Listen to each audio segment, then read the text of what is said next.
What happens when a survivor of the invasion turns into a leader, not of resistance, but of a cult that worships the very aliens trying to wipe us out? How does grief and tragedy twist someone's perspective so much that they see humanity's destroyers as saviors? And what happens when that same person becomes the most dangerous antagonist of the season, standing firmly against Trevante, Aneesha, Mitsuki, and Jamila? Welcome back to your nerdy show. I'm your host, Spoiler Master, and today we're diving deep into Invasion Season 3, Episode 6, titled Marilyn. This episode completely steps away from the ongoing battle lines to give us a flashback-heavy, character-driven story focused entirely on Marilyn Tanner, her past, her tragic losses, her rise to leadership, and how Infinitas was born. And of course, we'll break down the ending and what her next move means for the war ahead.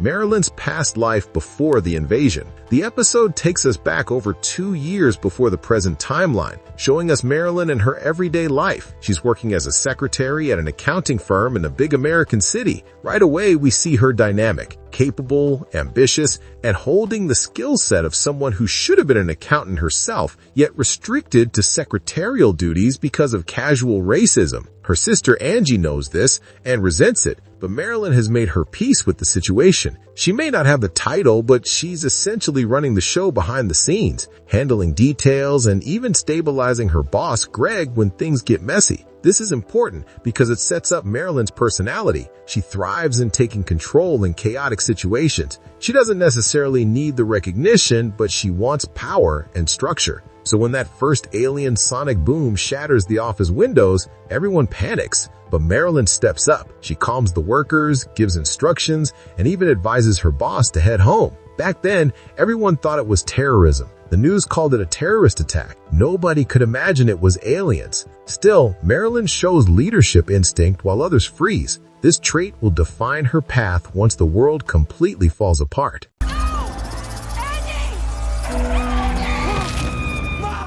Marilyn's family and the day everything changed. Marilyn's anchor in life is her family, her younger sister Angie, and her teenage son Joel. Joel is gifted with computers and technology, the kind of kid everyone expected to get into a top engineering program. Marilyn has high hopes for him, just like Angie does. But when the invasion begins, everything changes in minutes. Power goes out, cell service dies, and the government urges citizens to evacuate. Marilyn rushes to be with her sister and nephew, knowing survival means sticking together. They try to reach safety. Marilyn even calls her boss Greg for help since he's secured a bunker with his wealthy friends. But Greg dismisses her, revealing that he never truly saw her as anything more than a secretary. That door shuts, literally and symbolically. So Marilyn, Angie, and Joel head for the bus depot. And this is where tragedy hits. The hunter-killers pour out of portals for the first time, and the humans realize this is no terrorist plot, it's an alien invasion. Chaos erupts. Marilyn and Joel manage to climb on board a military-controlled bus, but Angie is left behind. Joel stretches his hand for his mother, but she can't grab it. And then, in front of both of them, Angie is slaughtered by a hunter-killer. The trauma is enormous. Joel is shattered, blaming Marilyn and the world for his mother's death. Marilyn is guilt-ridden, replaying her decisions, wondering if she doomed her sister by not acting differently. Yet the two are bound together now, aunt and nephew surviving side by side. I mean, they're killers. This one was different.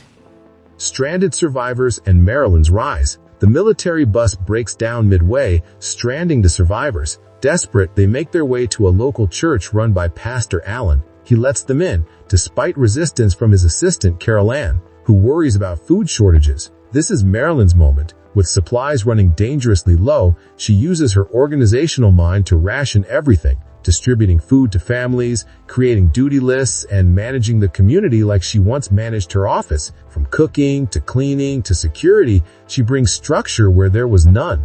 Joel, meanwhile, works on re-establishing internet access. When he finally gets a signal, the survivors learn the horrifying truth. The world isn't fighting terrorists, it's battling a full alien invasion. But this revelation breaks Pastor Allen. He loses his faith, telling his flock that God has abandoned humanity. Shortly after, he takes his own life, leaving the group leaderless. That's when Marilyn steps fully into power. Of course, disaster strikes again. Supplies are stolen overnight by deserters. In her despair, Marilyn wanders outside begging for divine intervention. Instead, she sees something else, a glowing alien presence in the sky, the same kind Mitsuki once communicated with, and through it, she hears Angie's voice. This is the turning point.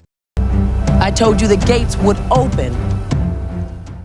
The vision and the birth of Infinitus. Marilyn runs to Joel, insisting that Angie has spoken to her. Joel is skeptical until Marilyn reveals a private secret about the house Angie once dreamed Joel would own someday. Joel never told anyone this, not even his aunt. How could Marilyn know unless she really had spoken to Angie? Convinced, Joel supports her. Together, they share the miracle with the other survivors. And soon after, a truck crashes nearby carrying military rations, literal tons of MREs. To the starving group, this is divine proof. Marilyn saved them. She becomes their savior figure, their leader, and their voice. But here's where Marilyn takes a dark turn. She interprets the vision not as a warning, but as a sign that the aliens are not our enemies, but our gods. She begins preaching that the aliens are here to help us reconnect with our lost loved ones, to guide humanity into a new age. While the world cheers the fall of the alien mothership, Marilyn and her followers mourn. They believe the WDC destroyed humanity's future. Out of this grief and twisted faith, Infinitas is born, a cult-like movement dedicated to helping the aliens return, exposing the WDC, and resisting humanity's so-called saviors. I'm not gone, Angie. Listen to me. Marilyn in the present. The episode then snaps back to the present timeline. We're at the WDC airfield, right after Marilyn and Infinitus carried out their violent assault. She has just killed Jack Hollander, the WDC's head of defense, cementing her as a direct threat to global leadership. We see her intimidating a soldier, forcing him to lie over the radio so Infinitus has time to escape before reinforcements arrive. Cold, calm, and calculating, Marilyn is now in full control. What about Joel? We last saw him jumping onto a WDC helicopter. A soldier asks if Marilyn is worried. Her answer? A chilling no, because Joel is never alone, hinting that Infinitus has already infiltrated the WDC from the inside. Her next move is even bigger. Marilyn plans to head into the so-called dead zone, the area around the fallen mothership. While the WDC believes it's a toxic wasteland,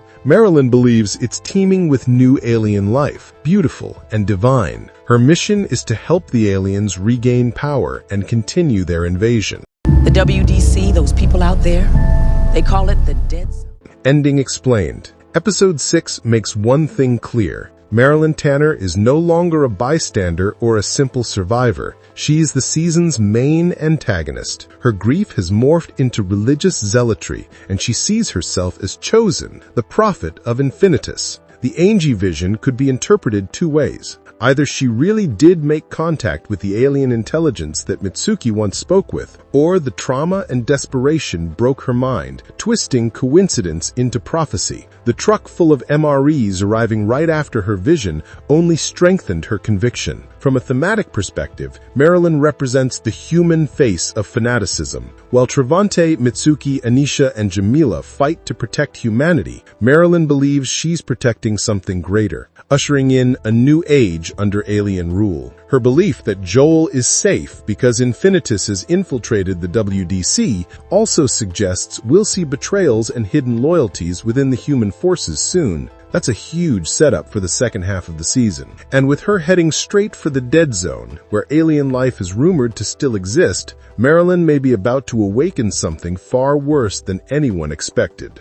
I told you a sign would come.